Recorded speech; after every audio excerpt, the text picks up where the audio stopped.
everybody. I'm Larry Ridley, and this is Madden 17 on EA Sports.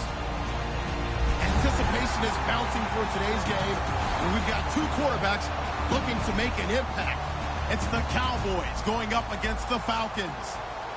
The opening kick is straight ahead, so it's time to turn it over to my colleagues, Brandon Guyton and Charles Davis with the call. Gentlemen. Thank you very much, Larry. You are looking live at the Georgia Dome here in downtown Atlanta. Today,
they'll run for the first time with Devontae Freeman. And when you watch Devontae Freeman run the football, you can almost close your eyes and hear him running the football, can't you? Because people just scatter. I mean, you know, when he goes through a pile, it moves in a positive direction for him. I just love how hard he plays the game. 1,000-yard season. He had 11 touchdowns last year. In March, 25 years old. So he's kind of hitting that sweet spot for a running back, isn't he? He really is, and I still remember the evaluation of him coming out of college. He does everything well, but you weren't sure he had a dominant. He rifles one that's intercepted. Picked off Byron Jones. And he returns it into enemy territory down to the 45-yard line. Certainly not how they envisioned ending their opening drive here in the first quarter. Too many ones in this play. First quarter, first drive, first interception thrown. And that last one, that hurts. And now Dallas gets set to take the field.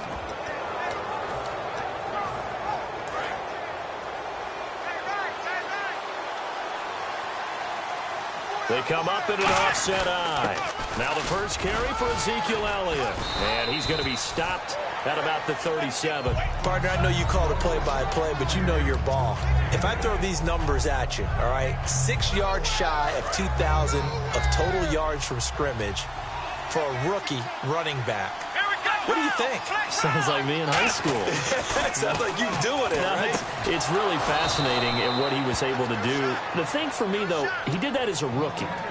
Where do you go from here? I mean, can you keep going up from those numbers your sophomore campaign? I think that you can. He's had examples of that preceding him in the NFL. Some guys who are in the Hall of Fame right now. Remember, he had 16 total touchdowns because it's not just his ability to run it.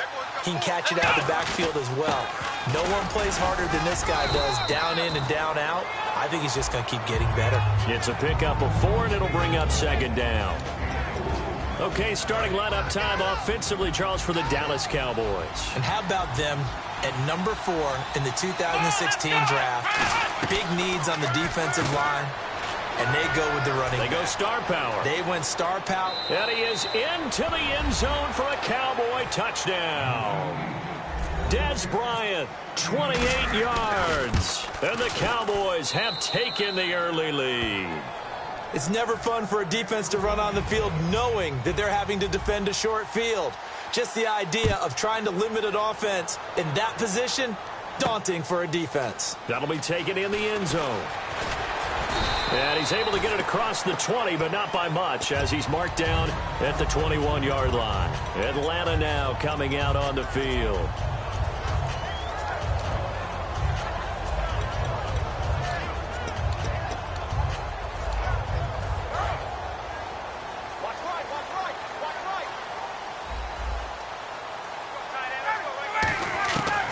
Back to the air here after the INT on the last drive. He's going to leave this for his running back. It's complete. A gain of 4 on the play, and it'll bring up a second down. Here's the offense, and we talk about the tight end, Jacob Tammett. A lot of people thought of him as simply a safety valve receiver. He can be a primary receiver. Jacob Tammett shows better athleticism than what people expect. They run the play fake to Coleman. Now Ryan. Being chased out left. Oh, the ball comes out on the hit, but they'll say it's incomplete. And a look at the defense for the Cowboys. Sean Lee is a linebacker with an exciting mix of tackling ability and coverage skills. And it looks like we've got a dime set here defensively. 6 DBs in the game. And he can't escape the pressure. Ryan goes down. They overload him that time on the safety blitz, and he winds up being dropped for a loss of 7.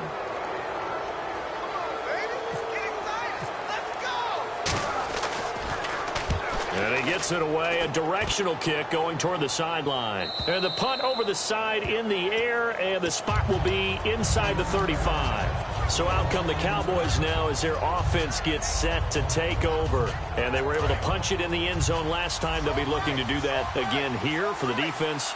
Obviously, they'll be looking to stop them from punching it back in the end zone. It always is punch-counter-punch, isn't it? And which team downfield get into a good rhythm. You can see a little more bounce in and out of the huddle. You can see the sideline really get into the game. So defensively, you're thinking to yourself, how do we take that away from them? How do we get the advantage back? Let's see what they come up with. I think pressure is always the first way to go. You love pressure. I love it. We'll see if they dial it up this drive. And he's unable to grab it. Thought he might have had position, couldn't hold on, 3rd down. And when all else fails as a defender, when you're not there in the coverage, your best friend is exactly what we saw there. A big play shot taken by the... And the Falcons get there. The Falcons get the sack. Down he goes. Now look at this. 4th and 12, and they're going to line up to go for it. The game plan for any... And now a timeout defensively by the Falcons. They'll have 2 remaining as we step aside here in this first quarter. They'll break the huddle here and go for it. This is 4th down.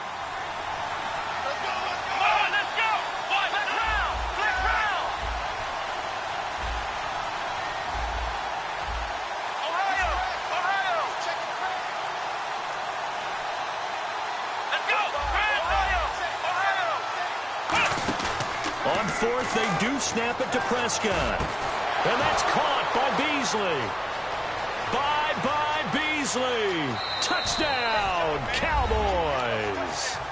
Cole Beasley, 70 yards. And the Cowboys will add on to their lead. So it was 4th down. They go deep to try to pick up the first. They pick up more than that. They pick up a score. I'm not even sure the analytics guys would think that was a good gamble. 4th down there going for it. But they pressed the issue. And not only did they complete the pass downfield, how about the run after catch that ends up culminating in a touchdown? That's a huge play. And no return on this one as the fair catch is signaled for and taken. Atlanta now coming out on the field. And still no points on the scoreboard. You're coming off of the 3 and out. They're just looking for anything to grab onto right now, aren't they? I'm wondering if someone's going to take charge in the huddle. You know, we always look to the quarterback, but sometimes it's another player on the team, a star, a veteran, someone with some excitement and energy. It's like, all right, guys, let's shake things up and let's go, because they still have an opportunity to make things happen. Shake it off. And he takes a shot on the release as this will be incomplete. So much of this game is about leverage. We always talk about low man wins in the trenches. Well, it's like that in just about every position. And sometimes, if you lose that leverage and you're losing the battle, just jump up at the line of scrimmage and try and bat the ball away. And that's exactly what happened there. Off the play fake to Freeman. It's Ryan. And that will be caught. But out of bounds. Out of bounds, ruled incomplete here. I think you have to chalk that one up for the defense there. Someone right on the spot, Excellent coverage. Didn't leave him enough room to come down inbounds, even though he did catch the football. Defense has set themselves up nicely. 3rd and 10 now. Off the play fake. Here's Ryan. And he's going to be out of bounds at the 39. They get 14 yards there and a first down. I know that's their first connection in this game, but you and I both know that Julio Jones is without a doubt his quarterback's favorite target. Oh, yeah, Matt Ryan loves this guy. Who wouldn't? Yeah, and the reason that he's that is because of his dependability. And quarterbacks have to have that from their receivers, meaning they know where they're going to be when they're running certain routes. They don't break them on them. They don't change them up and do their own freelance stuff and put their quarterbacks in bad situations. Matt Ryan has ultimate trust in Julio Jones. Now Ryan on first down.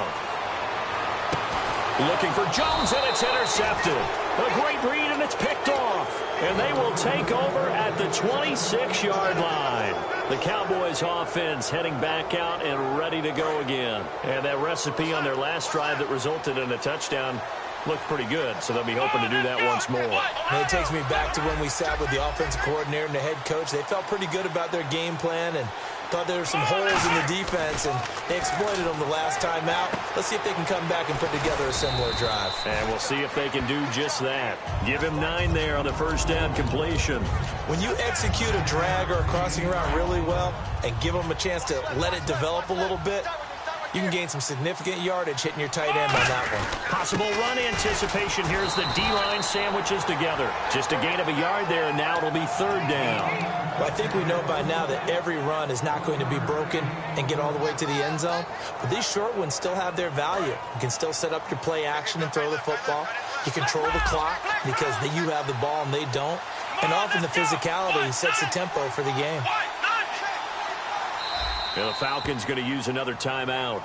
And that's their second charge timeout here in this first quarter. They're down to 1 remaining. And no press coverage here. They are backing off in the secondary.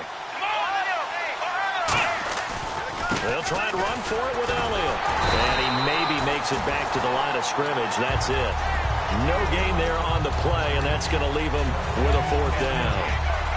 It's hard to call that run a win for the offense, but in a lot of ways it was. Hitting the backfield, fights his way back. He ends up with no gain, but it certainly could have been a whole lot worse. Running with Elliott. And the broken tackle helps lead to a first down gain. Call it a 1-yard gain on the play, and they're able to convert here on 4th and inches. So the run moves the chains, and here we go on first down. Sitting alongside Charles Davis, I'm Brandon. So the D-line's going to spread out. Here we go. On 1st and 10, Prescott. He finds his target, Terrence Williams. A really nice gain of 25 yards.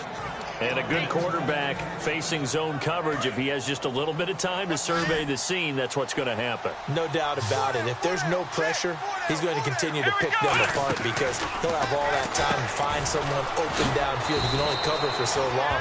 So maybe they want to go to a zone blitz scheme, get a little bit more pressure. Remember when Carolina did that against Denver? They lost the game ultimately. They dropped the defensive end out, and he ended up with an interception in that game in Super Bowl 50. Maybe some sort of scheme like that to try and get more pressure at the passer.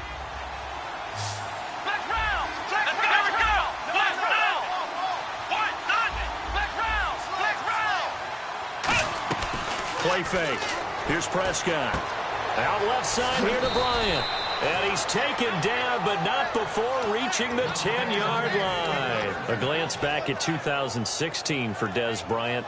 50 receptions, under 800 yards, had 8 touchdowns. What do you make of the season that Dez had? Well, remember, it started with Dez injured, so it took a little while for him to get started.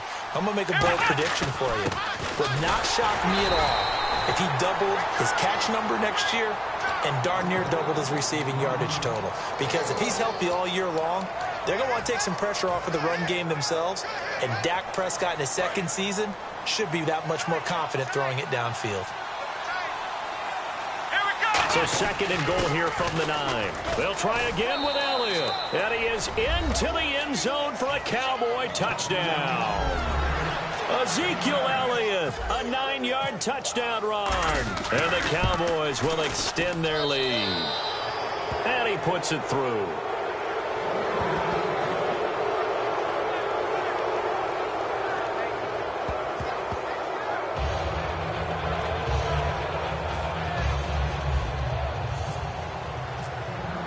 Bailey now to kick it away after the touchdown. And a fair catch signaled for and taken successfully. Atlanta now coming out on the field. And 2 interceptions thrown here in this first half. You hear it, no matter the sport, they say the great athletes, they can kind of have a short-term memory, but that's easier said than done. It is easier said than done, but I played with a guy who threw 2 interceptions in the first quarter of a really big game we were playing. Johnny Unitas? And no, not quite of that level and not of that age. But I was going for the age. I remember looking over at him, and he was smiling. And I thought, what is he smiling about? It's because he had enough confidence in himself that that was a fluke. And he went out and played pretty well the rest of the day. First down and 10 now for the offensive group.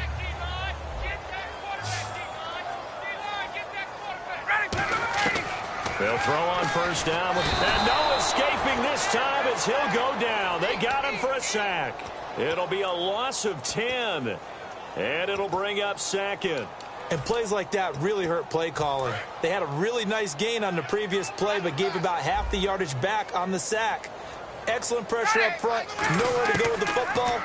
Down he goes. And for the 3rd time here in this half, it's intercepted. A great read, and it's picked off. And he's able to get it back to the 33-yard line.